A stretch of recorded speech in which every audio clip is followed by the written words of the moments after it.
অপরিকল্পিত নির্মাণ, জলাশয় ভরাট আর পানি নিষ্কাশন ব্যবস্থা গড়ে না ওঠায় মফস্বল শহরগুলোতে প্রকট আকার নিয়েছে জলাবদ্ধতার সমস্যা।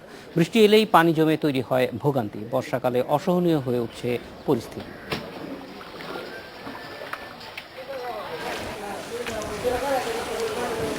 বছর চারেক ধরে বৃষ্টি এমন দুর্ভোগ নিয়ে আসছে কিশোরগঞ্জ শহরের নগুয়া এলাকায়। নিচু এলাকা ভরাট করে বসতি নির্মাণ আর পানি নিষ্কাশনের নালাগুলো পরিষ্কার না করায় দিনকে দিন বাড়ছে সমস্যা।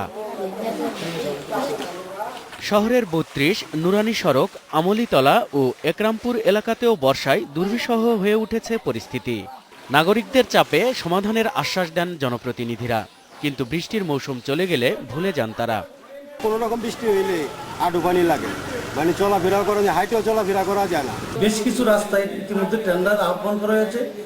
টেন্ডারকৃত কাজগুলোতে আমরা ওই মেনটেনেন্স আবার নতুন করে করতে পারতেছি না, যেহেতু এটা ঠিকাদারের নিয়ন্ত্রণে চলে গেছে। হবিগঞ্জ পৌরসভায় পানি নিষ্কাশনের নেটওয়ার্ক গড়ে ওঠেনি এখনো, আর এ কারণে ভুগছে শ্যামলী আবাসিক এলাকা, চিরাকান্দি ও হরিপুরের বাসিন্দারা। নদীর পানির লেভেল একটু কমে গেলে আমরা যদি গেটগুলো, স্লুইস যেগুলো, ড্রেনেজ যেগুলো খুলে দিই, তাহলে পানিটা দ্রুত নেমে যাবে। উত্তরের জনপদ জয়পুরহাট শহরের পরিস্থিতিও একই রকম। জনভোগান্তি বাড়াচ্ছে ক্ষোভ, কিন্তু পাত্তা দিচ্ছে না সরকারি কর্তৃপক্ষ। গণমাধ্যমের সঙ্গেও কথা বলতে নারাজ তারা। এই জয়পুরহাট পৌরসভায় ড্রেন না থাকার কারণে যেখানে সেখানে একটু বৃষ্টিতেই জলাবদ্ধতা সৃষ্টি হয়। নোয়াখালীতে পানি নিষ্কাশনের নালা তৈরি হলেও তা কাজে আসছে না খাল ভরাট আর বেদখলের কারণে। আবাসিক এলাকার তুলনায় সড়কগুলো এখন নিচু হয়ে যাওয়ায় তৈরি করেছে আরেক সমস্যার।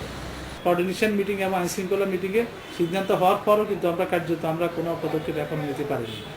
খালের দখলদারদের উচ্ছেদে নানা সময়ে অভিযান চলেছে স্বল্প পরিসরে, তবে অভিযান শেষে আবার ফিরে এসেছে দখলদাররা। নজরুল ইসলাম তমাল, ইন্ডিপেন্ডেন্ট নিউজ।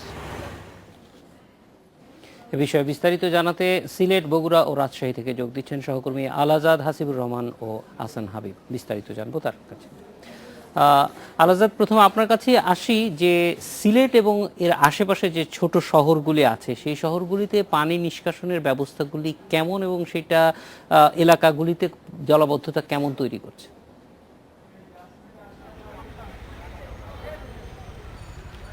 আমি প্রথমেই সিলেট মহানগরীর কথা বলি। এই মহানগরীর উপর দিয়ে প্রায় 9টি ছড়া, অর্থাৎ অন্যান্য এলাকায় যেগুলো খাল বলা হয়, সিলেটে বলা হয় ছড়া।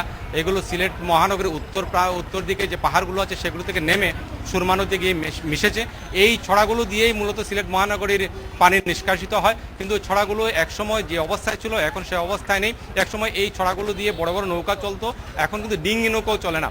প্রত্যেকটি ছড়াই অবৈধভাবে দখল করে নেওয়া হয়েছে বা ভরাট হয়ে গেছে, যে কারণে সিলেট মহানগরীতে বৃষ্টি হলেই জলাবদ্ধতা সৃষ্টি হয়, যে কারণে নানা দুর্ভোগে, মানে ভীষণ দুর্ভোগ মানুষকে পোহাতে হয়। কিন্তু গত বছর এই মহানগরীর জলাবদ্ধতা ছিল না।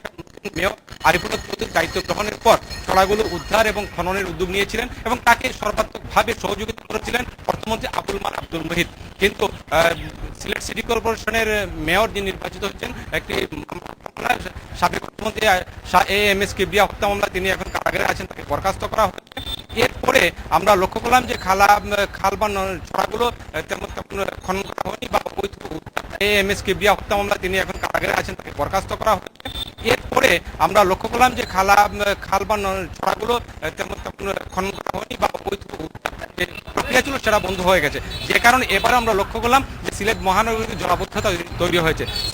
সিটি কর্পোরেশনের বর্তমানে দায়িত্বে আছেন প্রধান নির্বাহী কর্মকর্তা এনামুল হাবিব। তার সাথে আমি কথা বলছি, তিনি আমাকে জানিয়েছেন যে তারা উদ্যোগ নিয়েছেন যাতে সিলেট মহানগরীতে আর কোনো জলাবদ্ধতা তৈরি না হয়। এই জন্য সিলেট মহানগরীর দক্ষিণাংশ, যা দক্ষিণ সুরমা নামে পরিচিত, সেখানে একটি ছড়া ইতোমধ্যে খনন করা হয়েছে, আরেকটি ছড়া খনন কাজ চলছে। এছাড়া মহানগরীর উত্তরাংশ, যেটা মূল মহানগরী বা মূল শহর, সেখানে ছড়াগুলো অবৈধ দখল থেকে মুক্ত করার জন্য তারা 10 লাখ টাকার একটি প্রকল্প হাতে নিয়েছেন এবং তারা 50 জনের বেশি পরিচ্ছন্নতা কর্মী নিয়োগ করেছেন, যারা প্রতিদিন মহানগরীর ছড়াগুলো পরিষ্কার করছেন যাতে পানি নিষ্কাশিত হয়ে যায়। তিনি আমাকে নিশ্চিত করেছেন যে আগামীতে সিলেট মহানগরী যেভাবে গত সপ্তাহে জলাবদ্ধতা তৈরি হয়েছিল সেভাবে আর জলাবদ্ধতা হবে না।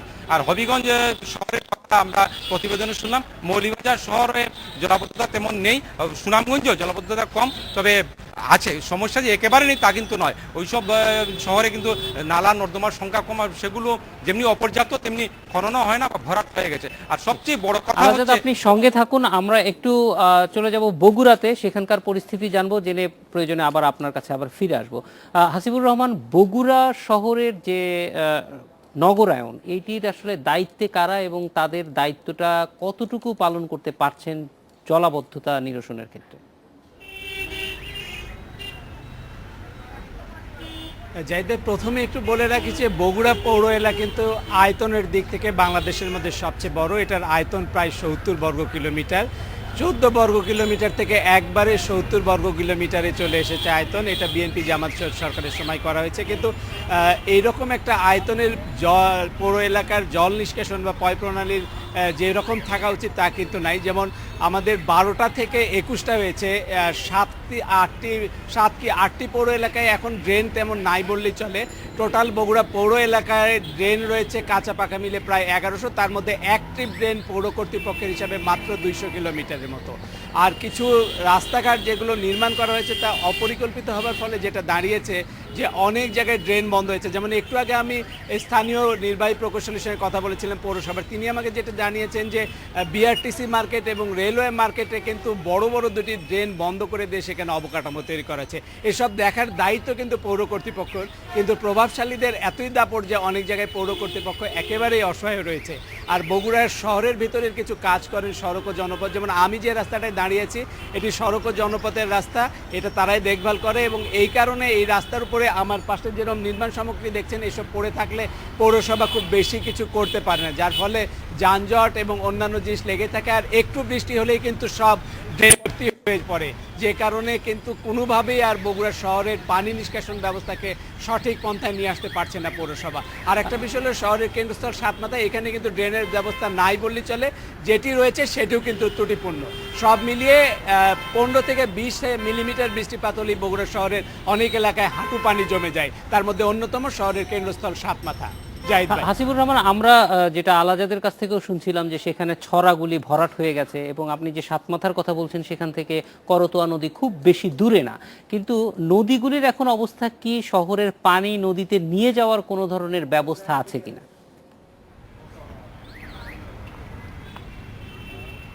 জাহিদ ভাই, আপনি খুব ভালো একটা প্রশ্ন করেছেন যে আপনি জানেন যে করতোয়া নদী কিন্তু এই অঞ্চলের অন্যতম প্রাচীন একটি নদী, যার বয়স কমপক্ষে 2000 বছর। এটা যদি বেদে দেখেন, বেদের মধ্যেও কিন্তু এই নদীর কথা বলা আছে এবং পণ্ডনগর যেটা কিন্তু করতোয়ার উপরেই করতোয়াকে কেন্দ্র করেই গড়ে উঠেছিল, সেই করতোয়া নদীর খরা মৌসুমে দৈর্ঘ্য থাকে 45 ফিট।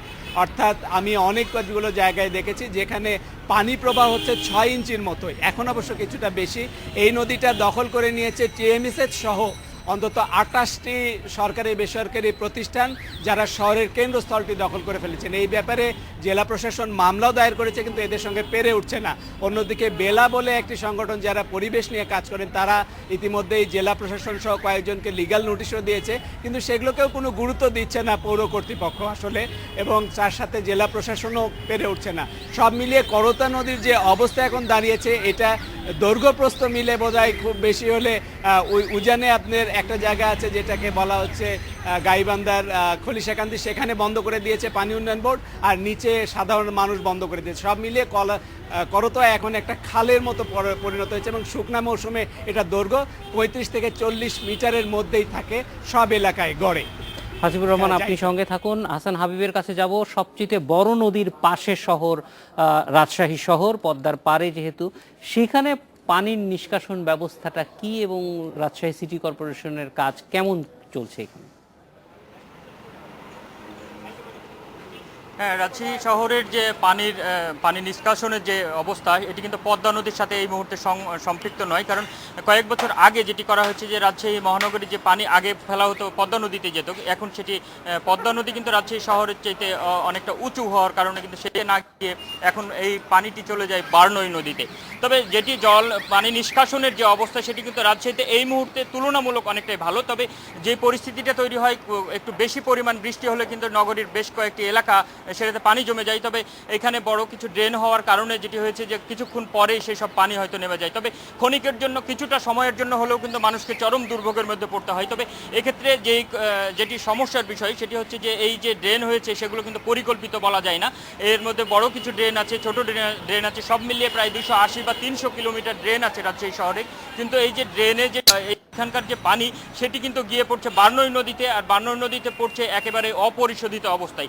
অর্থাৎ এইখানকার যে বিষাক্ত পদার্থ, আর রাজশাহী শহরে আরেকটি বড় সমস্যা হলো যে এইখানকার বেশিরভাগ বাড়ির যেসব পায়খানার যেসব বর্জ্য সেগুলো কিন্তু সরাসরি ড্রেনের সাথে সংযুক্ত করে ফেলে অনেকেই। এটি নিয়ে রাজশাহী সিটি কর্পোরেশনও উদ্বেগ জানিয়েছে, কিন্তু বাস্তবায়ন আসলে এটি থেকে বাধা দেওয়ার কিন্তু কোনো উদ্যোগ নেই বা তাদের কোনো বাস্তবায়নও নেই এই ব্যাপারে। তো যে কারণে যে পানিটি এবং কলকারখানার যে বর্জ্য সেগুলো সব মিলিয়ে চলে যায় বার্নই নদীতে পড়ে। এটি হচ্ছে রাজশাহী শহর পার্শ্ববর্তী যে পবা এলাকা, সেখানকার মানুষ কিন্তু এই নিয়ে ক্ষোভ জানিয়েছে, তারা উদ্বেগ জানিয়েছে, এবং সেখানকার বার্নই নদীর পানি কিন্তু বিষাক্ত অবস্থা হয়ে যাওয়ার কারণে সেখানকার মাছ মরে যাচ্ছে, এবং সেখানে কোনো ধরনের মানুষের যে গোসল করার সেই সুযোগটা একটা বড় এলাকাতে কিন্তু পাচ্ছে না। যে এটি নিয়ে কিন্তু আমাদের একটি প্রতিবেদন আজকেও যাচ্ছে যে এইখানকার মানুষের যে কষ্ট বা তাদের যে রাজশাহী শহরের মানুষের যে বর্জ্য সেগুলো গিয়ে পড়ছে সেই এলাকায়, এ নিয়ে তারা ক্ষোভ জানিয়েছে। আর আরেকটি বিষয় যে এই যে রাজশাহী শহরের বাইরে পার্শ্ববর্তী জেলাগুলোতে আমি একটু খোঁজ নিয়েছিলাম, এর মধ্যে চাঁপাইনবাবগঞ্জ প্রতিনিধি যেটি জানিয়েছেন যে সেই এলাকায়, পৌর এলাকায় বিশেষ করে বড় ধরনের জলাবদ্ধতা তৈরি হয় সামান্য বৃষ্টি হলে, এবং শহরের ঠিক পৌর এলাকা যেটি আছে তার অন্তত 5 থেকে 6টি জায়গাতে সামান্য বৃষ্টিতে জলাবদ্ধতা হয়। এ নিয়ে মানুষের মধ্যে দুর্ভোগ আছে এবং ক্ষোভ আছে। আর নাটোর প্রতিনিধি যেটি জানিয়েছেন যে নাটোর শহরের মূল শহর যেখানে, সেখানেই কিন্তু জলাবদ্ধতা তৈরি হয় সামান্য বৃষ্টিতে, এবং সেখানে পর্যাপ্ত ড্রেন নেই, এবং একেবারে ড্রেন সমস্যা তাদের কাছে অনেক প্রকট। এবং এই দুই জেলার সেই দুই শহরের যে মানুষের যেটি অভিযোগ যে এই নির্বাচন আসলে কিন্তু সবাই প্রতিশ্রুতি দেয় যে এলাকার জলাবদ্ধতা দূরকরণের যা করার করবে, কিন্তু বাস্তবে গত কয়েক বছর ধরে যেটি দশক ধরে কিন্তু এই দুর্ভোগ চলে আসছে, এই নিয়ে কিন্তু সমাধান পাচ্ছে না। এই নিয়ে তারা ক্ষোভ জানিয়েছে। জাহিদ ভাই, হাসান হাবিব, হাসিবুর রহমান, আল আজাদ, আপনাদের তিনজনকে অনেক ধন্যবাদ আমাদের সঙ্গে যোগ দেওয়ার জন্য। এডিটর স্পিকে এবার বিরতি, ফিরছি একটু পর।